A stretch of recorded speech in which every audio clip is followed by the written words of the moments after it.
और बहुत स्पष्ट शब्दों में कोर्ट ने कहा है कि देश के नागरिकों को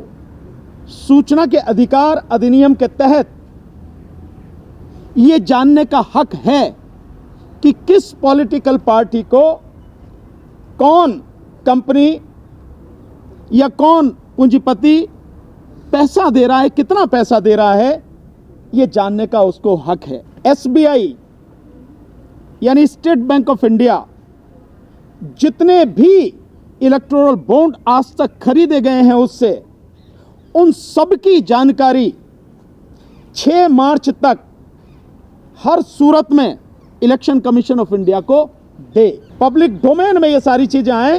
कि किस पॉलिटिकल पार्टी को किस कंपनी ने, किस पूंजीपति घराने ने, किस पूंजीपति ने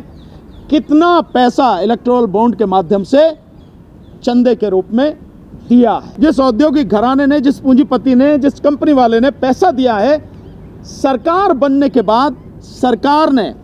उसको लाभ क्या क्या पहुंचाया है, तभी तो पता लगे कि ये जो नेक्सस है, ये जो गठबंधन है पूंजीपतियों का और सरकार का, ये तभी पता लगेगा। ये जानना हर किसी का हक है, देश के नागरिकों का। कहते हैं कि जो फैसला इलेक्टोरल बॉन्ड के मामले में आया है वही फैसला जो पिटीशन ऑलरेडी पेंडिंग है कोर्ट में ईवीएम के संबंध में, उन पर भी इसी तरह का फैसला आएगा।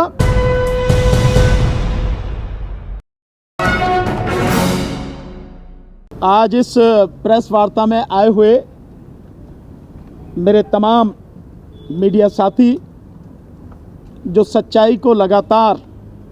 लोगों के सामने रख रहे हैं, देश के जो हालात लगातार गंभीर होते जा रहे हैं, उन्हें ज्यों का त्यों लोगों के सामने रखने वाले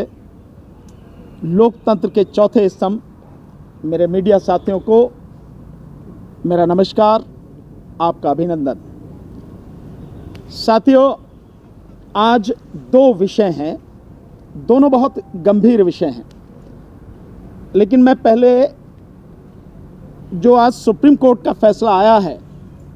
इलेक्टोरल बॉन्ड पर, उसके विषय में हम लोग बात करना चाहेंगे। आज सुप्रीम कोर्ट की 5 जजों की संविधान पीठ ने, जिसमें चीफ जस्टिस ऑफ इंडिया और 4 और जजेस हैं, उन्होंने इलेक्टोरल बॉन्ड पर फैसला दिया है और फैसला बहुत स्पष्ट फैसला है।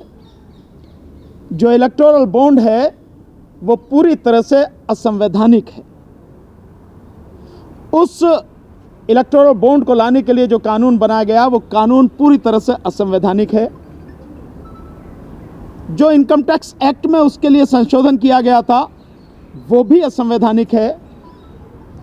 और जो उसके लिए कंपनीज एक्ट में संशोधन किया गया था वो भी असंवैधानिक है, और साथ में पीपल्स रिप्रेजेंटेशन एक्ट 1951 में जो संशोधन किया गया था वो भी असंवैधानिक है। कोर्ट ने बहुत स्पष्ट शब्दों में इन सबको असंवैधानिक घोषित किया है, और बहुत स्पष्ट शब्दों में कोर्ट ने कहा है कि देश के नागरिकों को सूचना के अधिकार अधिनियम के तहत ये जानने का हक है कि किस पॉलिटिकल पार्टी को कौन कंपनी या कौन पूंजीपति पैसा दे रहा है, कितना पैसा दे रहा है, ये जानने का उसको हक है। इसलिए जो आदेश दिया है वो बहुत स्पष्ट है, और आदेश में कहा गया है कि एसबीआई यानी स्टेट बैंक ऑफ इंडिया जितने भी इलेक्टोरल बॉन्ड आज तक खरीदे गए हैं उससे उन सब की जानकारी 6 मार्च तक हर सूरत में इलेक्शन कमीशन ऑफ इंडिया को दे। सारा बताए कि किस कंपनी ने कितना खरीदा, और उसके बाद में वो किस पॉलिटिकल पार्टी को गया है, पूरा data election commission of India को 6 मार्च तक बताए। और साथ में एक और बात कही है कि इलेक्शन कमीशन ऑफ इंडिया को डायरेक्शन दी है कि 13 मार्च तक, यानी जैसे ही एसबीआई से उसे जानकारी मिले उसके 1 हफ्ते के बाद तुरंत बताए, अपनी वेबसाइट पर डाले पब्लिक डोमेन में ये सारी चीज़ें आए कि किस पॉलिटिकल पार्टी को किस कंपनी ने, किस पूंजीपति घराने ने, किस पूंजीपति ने कितना पैसा इलेक्टोरल बॉन्ड के माध्यम से चंदे के रूप में दिया है। ये सारी की सारी चीज़ें बहुत स्पष्ट रूप से अपने फैसले में आज कोर्ट ने कही हैं। और सूचना के अधिकार अधिनियम के तहत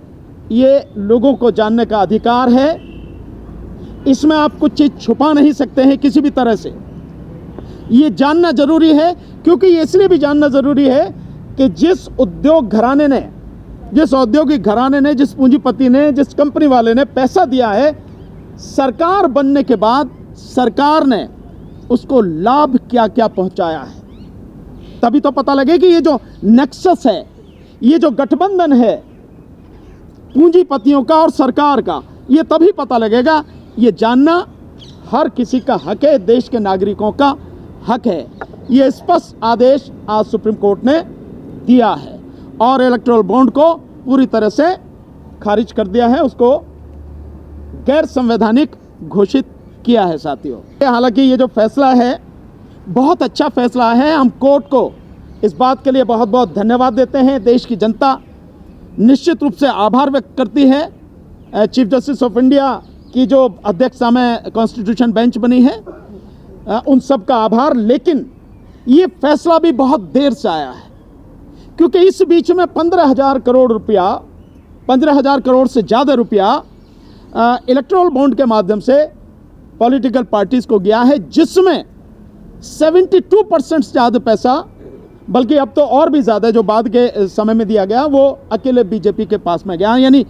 11,000 करोड़ से ज़्यादा पैसा अकेले बीजेपी के पास में गया है इसमें से। फैसला हम सब उसका स्वागत करते हैं, धन्यवाद देते हैं और इस बात की उम्मीद करते हैं कि जो फैसला इलेक्टोरल बॉन्ड के मामले में आया है, वही फैसला जो पिटीशन ऑलरेडी पेंडिंग है कोर्ट में ईवीएम के संबंध में, उन पर भी इसी तरह का फैसला आएगा। क्योंकि ये जो फैसला है, ये और ईवीएम का फैसला